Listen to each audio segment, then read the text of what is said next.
Good morning, ladies and gentlemen, it's David here, and happy Persona 5 Tactica release day. Now, as I'm sure some of y'all know, I was not given the opportunity to review Persona 5 Tactica by ATLUS, sadly, but I'm not here to cry about this. I'm here to give you guys my impressions of the game, because regardless of not having an early code, I was able to start playing last night at roughly 7 PM thanks to Xbox Game Pass, and yeah, it's another Persona 5 spin-off, but Tactica always had my attention because it's kind of a mix of two things that I love: Persona 5 and strategy RPGs. Sadly, in my opinion, Persona 5 Tactica kind of got overshadowed by Persona 3 Reload's reveal and marketing campaign, as well as Metaphor ReFantazio's big reveal. I was able to play about 7 hours or so, I would say. Started playing last night, stayed up a little bit, and woke up early today to play some more, and of course record this video for you guys. So if you could drop a quick thumbs up, that would be huge for me. I would really appreciate that, and I have lots more Persona, ATLUS, and other JRPG content coming on the channel in the next few days, so make sure you subscribe and ring that notification bell as well. Now, I gotta say, everything is all around very solid for Persona 5 Tactica, and I'm definitely looking forward to playing some more. Those impressions of mine today are totally spoilers free, and the gameplay is about maximum 10 hours in, recorded from an Xbox Series X. I do have a Switch copy ready to go as well, and I will certainly talk about my experience on that platform in a later video. So again, make sure you ring the notification bell if that interests you. Now let's get right into it. So the game's story starts off pretty much right away, with the Phantom Thieves being thrown in some sort of alternate metaverse taking place after the events of Persona 5's story. So you are expected to have played Persona 5 to completion when you start Tactica. You quickly get to meet with Irina, which is a brand new female main character, which seems like will play a very important role in the story of Tactica. Love her so far. Speaking of the story, I'm still very early on, but I like how focused and how story-focused the game is, regardless of how linear it is, which was to be expected since it's the case for most tactical/strategy RPGs. Now, regardless of Tactica being a late Persona 5 spin-off, it's still fun to meet back with the Phantom Thieves.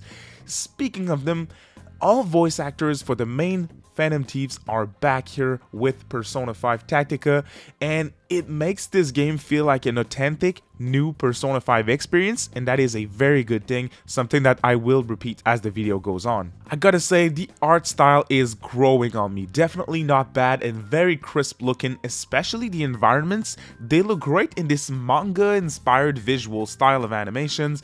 It quickly grew on me while playing the game, which was not the case with the trailers for some reason.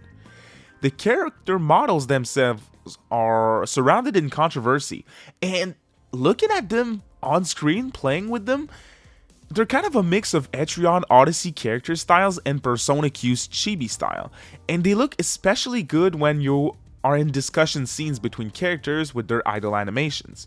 That being said, I do want to say that the enemy designs aren't anything special for the most part, and they feel kind of generic, which was something that I complained about with Persona 5 Strikers as well, and something that is never an issue with mainline releases. That being said, it's definitely not an issue for important characters like new party members, new characters in the story, or even main enemy bosses, just the irregular enemies that I've noticed for now. Another thing that I would absolutely like to give to Tactica is the attention to details is really a thing, which again makes this game feel like a brand new authentic experience with love put into it, and not just a cash grab spin-off of a successful title, which is some criticism that the game has received prior to launch. The animations are super well crafted, which is fun because otherwise visually Tactica works, but it's a simple looking game. One thing that I love in Tactica is how they bring back locations and characters that we all know and love, but in a different manner, like Lavenza and the Velvet Room being back, but in a very different sense. I'll let you guys experience that for yourself, but it's basically a familiar new experience, and I'm here for it. In terms of music, you guys know what to expect. Persona 5 Tactica is a blast as expected. You get greeted with this opening theme right away with Lin back at it, and it's a fantastic opening theme that is already stuck in my head after playing for a bit, I'm not going to lie.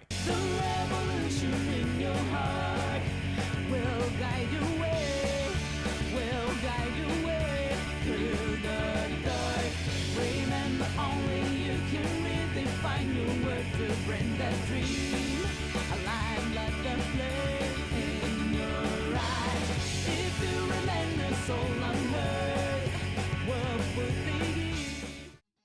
The soundtrack sounds top tier with a bunch of unique new tracks that really fit the cozy mood of Tactica. There's also some new remix tracks of old bangers that we all know and love from the original game. It makes me feel nostalgic for P5 already, although the game is still fairly new. There is one little issue that I noticed in-game, and it happened on a few occasions on Xbox for me. I don't know if that's an issue for other versions of the game, and it's the audio balancing that is a little strange during certain cutscenes. In those, the music is almost as loud as the characters talking, which makes it hard to hear what they have to say. I really hope ATLUS fixes that in a patch soon, but as of release day, it is still an issue, sadly. Now, I know why some of you guys are here, and it's because of the combat. Not a lot of people are fans of strategy RPGs. I feel it's still a niche genre, and I have to say, when it comes to the combat, and that's the opinion of someone who's a fan of that genre, love Devil Survivor, Shin Megami Tensei Devil Survivor, love Fire Emblem, I am huge into those games. Tactics, Ogre, Final Fantasy Tactics, and I could keep going. Love these games. When it comes to the combat in Persona 5 Tactica, it is a little slow at the start like most strategy RPGs, but it gets more interesting as you get more playable characters and as you get to customize them. All your characters have huge skill trees that at first sight seem to be your typical skill tree. But again, there might be some interesting stuff to unlock later on that I haven't gotten to, so don't take that for granted. The concept of battles is simple. You move on a grid-based field, hide to avoid getting hit by enemies, and hit enemies in the back whenever you can to do more damage. What's especially interesting about this game though is that as a Phantom Thief, you have multiple abilities that your character are able to use, like guns, regular attack, and also skills from your personas. The One More system from Persona 5 is back as well, so whenever you explode an enemy weakness, you get a one more, allowing your character to move again, and that is very addictive, fun, great to see in a strategy RPG like this. It makes for different strategy versus other games, and that was really fun. The general appeal in combat comes from you taking your time to outmaneuver your enemy and make use of a strategy to achieve that goal. The game likes to challenge you and offer challenges that you can beat in battle to gain additional money and experience, which again definitely helped with the challenge level. And speaking of difficulty, there is some options for you to pick from at the beginning of the game, so newcomers of strategy RPGs will have an easy mode to go to, but longtime fans of that genre have something to enjoy here as well with a hard mode. Now, as a $70 release, does Persona 5 Tactica seem worth it with what I've played? Well, I'll say if you are a Persona 5 fan, definitely. Otherwise, this game does not do much to appeal to other people.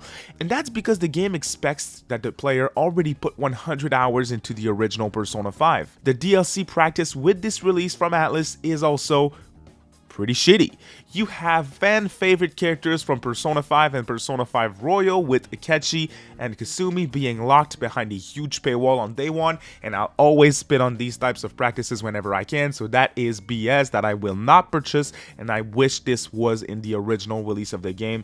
Again, just another Sega/ATLUS practice that we can all cry about because it's a huge bummer that they're locking content behind that paywall. Other than that, I assume it's going to be a fairly long game. I'm not done with it yet, but again, from what I've played, I can totally recommend Persona 5 Tactica, and I can even recommend it if you're not too huge into this genre or if you're new to this genre, because the game explains things very well to the player, and there is again a huge emphasis on story, so you're not always in battle basically. So thank you all so much for watching this impressions video of Persona 5 Tactica. Again, if you would like to have more Persona, ATLUS, and other JRPG content, you're on the right channel. Make sure you subscribe and ring that notification bell. A quick thumbs up if you like the video would be a huge help. You have a great weekend, y'all. Happy Persona 5 Tactica launch day. Bye.